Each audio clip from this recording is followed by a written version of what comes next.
As of me recording this video, Octopath Traveler 2 is just a couple of days away, and in this video I want to talk about why I'm excited about Octopath Traveler 2, as well as why you guys should be excited about it as well.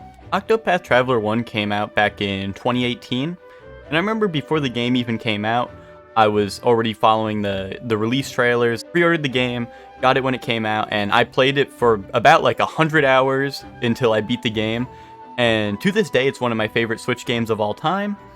And I feel like when the game came out, it got a lot of bad word of mouth from YouTubers, game reviewers, and stuff like that, so I feel like a lot of people may have skipped on the game just because of what they heard YouTubers or game reviewers say. So in this, I kind of want to talk about my experience with Octopath 1 and why I'm excited for 2. So Octopath as a whole, as a series, what it's about is it's pretty much a new age, old school JRPG, if that makes any sense. So they wanted to basically make almost like a spiritual successor to something like Final Fantasy VI. They stuck with a lot of old JRPG elements rather than going with new stuff like how Final Fantasy VII Remake is not even turn-based anymore. They wanted to have like a more core turn-based, old school fashioned JRPG.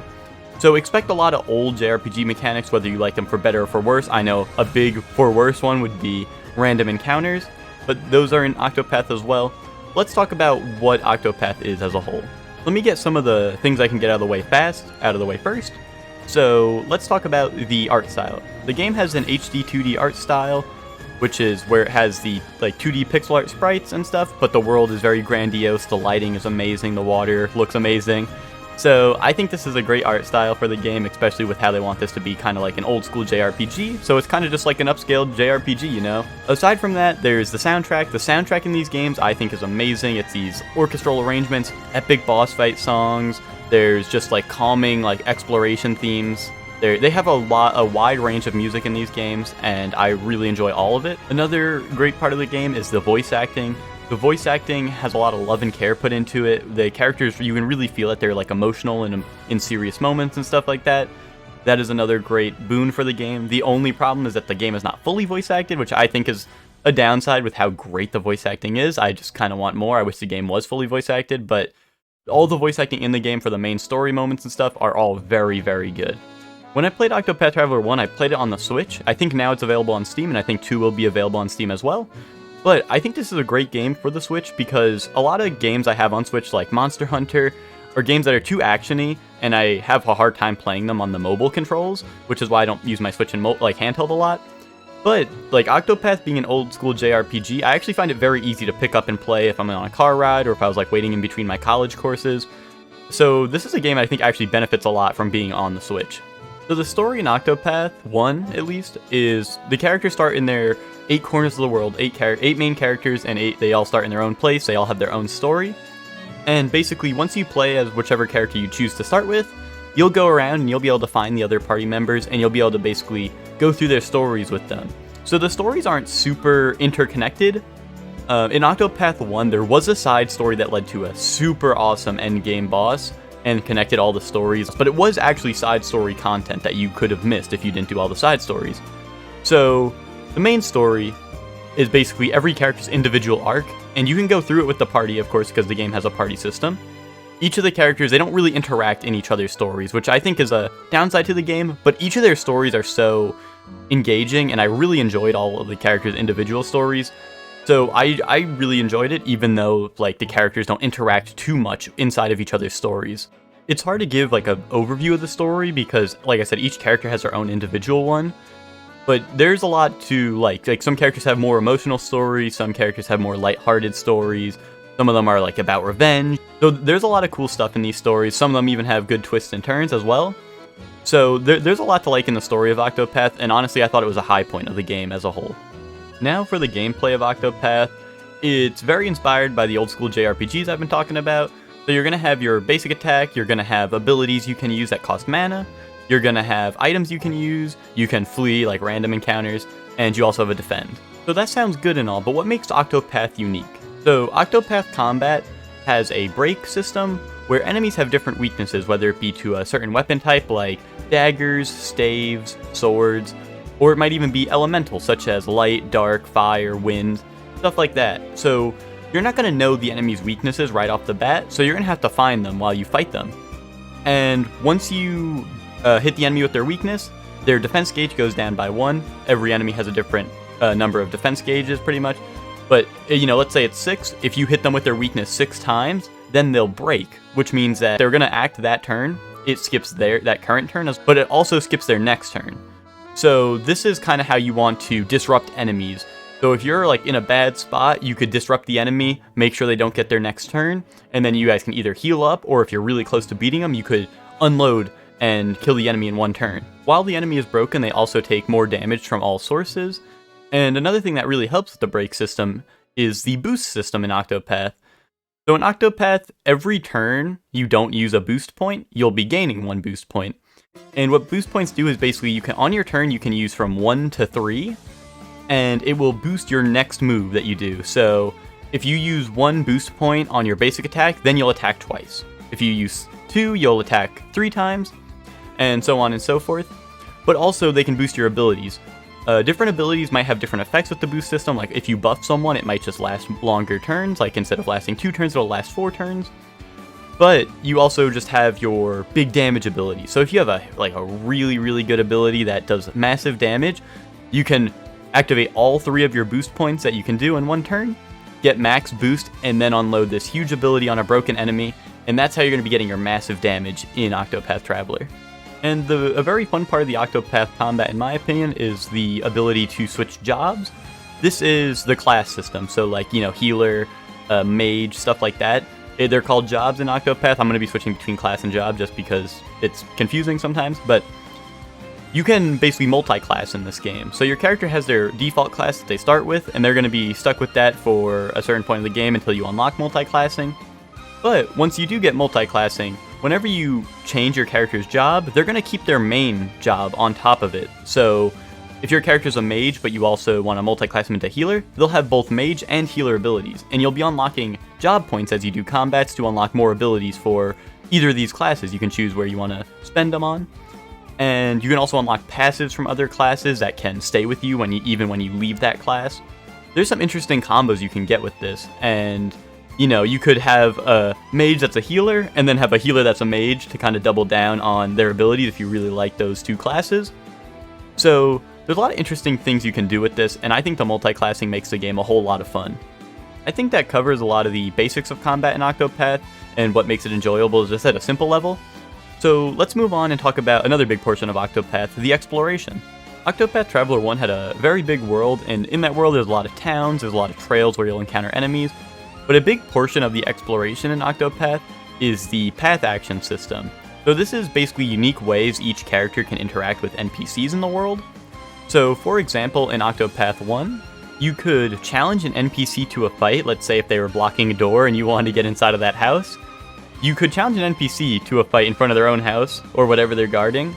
And if you do beat them in the duel, they'll basically get knocked unconscious, and then you can just walk over their unconscious body into the house that you were trying to explore, and sometimes there'll be like awesome loot in there, or there might be like a story, like a side story that you need to do in there, or something like that. So that's one example. There's also stuff like guiding NPCs, like if you wanted to basically guide an NPC, then you can bring him into battle, and whatever ability the NPC specifically has, you can use that in battle up to a certain times before they leave your party.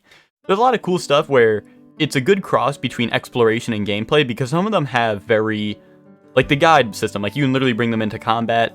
The challenging system basically brings you into a combat with them.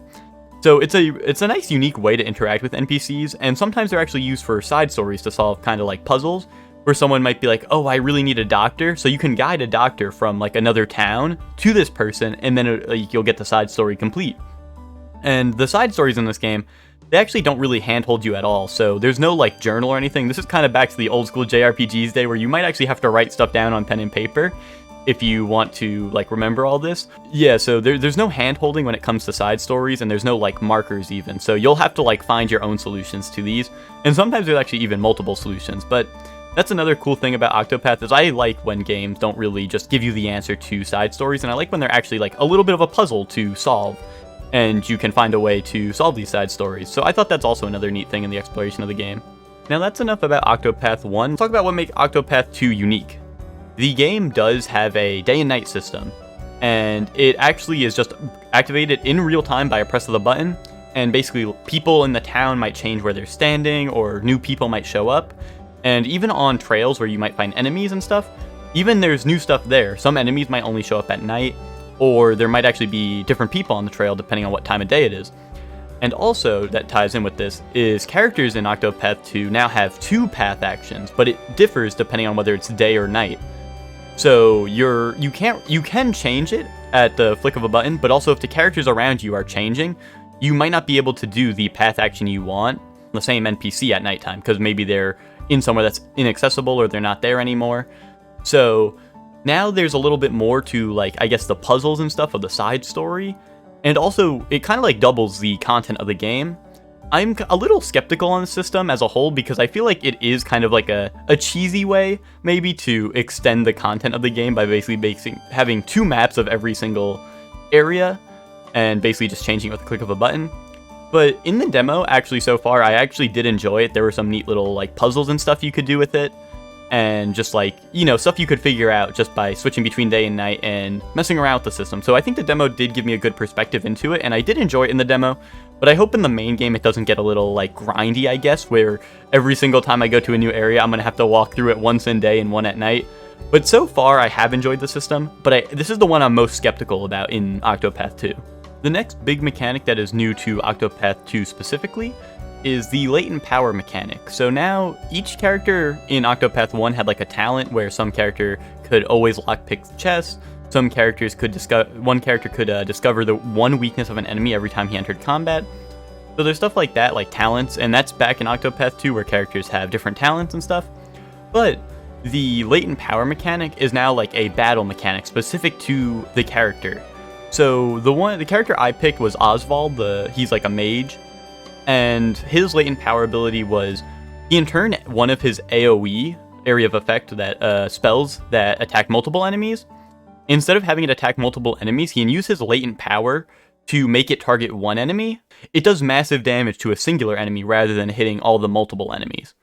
So if you're only fighting one enemy, this is a really good one because you can just burst down the enemy with massive damage all at once. And to build up the latent power mechanic, I believe it builds up points whenever you take damage and whenever you break an enemy. And my character's, his wasn't super game changing, but it was neat. And but I did check out some of the other characters' ones, and it seems like some other characters get a little more crazier with theirs. Like one of the characters that mentions like they go into like a beast state or something, and all their abilities get enhanced. And one of the other characters mentioned he like draws on like shadow powers, I think it said. So I'm interested to see what the other ones are, but so far I've only played as Oswald. So those are the 2 big differences in Octopath 2, and that's honestly there may be more mechanics that are new, but those are the main one that I saw, especially from playing the demo.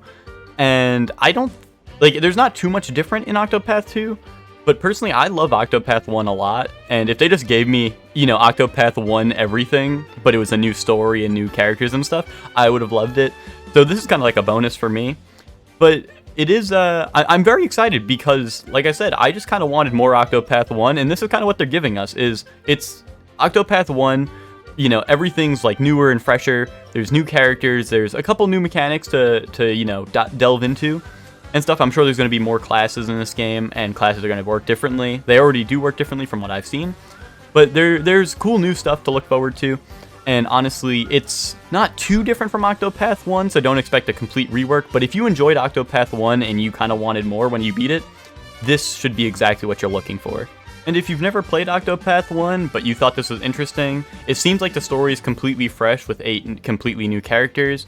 There may be references to the first game, but from what I've seen, it hasn't even been referenced at all yet. So I think it's safe to say this is a good point to jump in if you did want to jump in rather than getting the first game.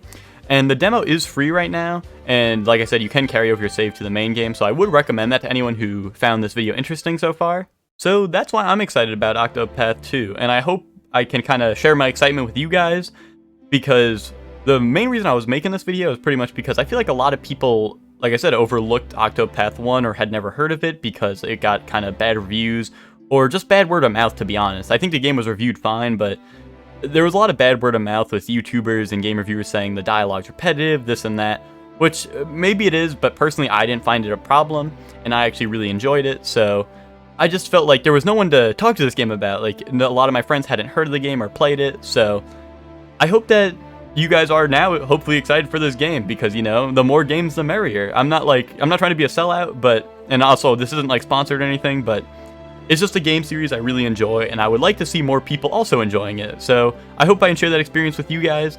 So thank you for watching, and if there's anything I did wrong in this video, or you think I could do better, any criticism, I would appreciate down in the comments below, because this is my first time making a video like this.